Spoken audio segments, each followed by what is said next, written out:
लाहौर में मुस्लिम लीग नून ने अपनी सियासी क़ुव्वत का मुजाहरा किया। पंडाल में बदनज़मी देखने में आई। मरियम नवाज के खिताब के दौरान लोग जाना शुरू हो गए। इसी दौरान एक जेब कतरा भी पकड़ा गया।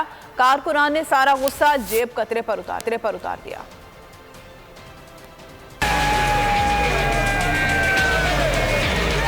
लाहौर में मतवालों का पावर शो, लीगियों ने पिंडाल सजाया। जलसा शुरू ही बदनज़मी से हुआ। तक कंपेल ने कारकुनान को बेहाल कर दिया।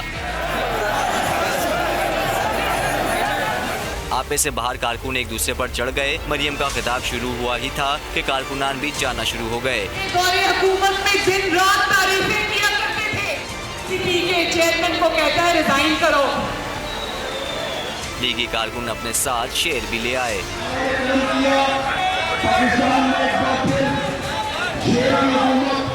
इसी दौरान जलसे में एक जेब कतरा भी पकड़ा गया। कारकुनान ने बाकी गुस्सा इस जेब कतरे पर निकाल डाला।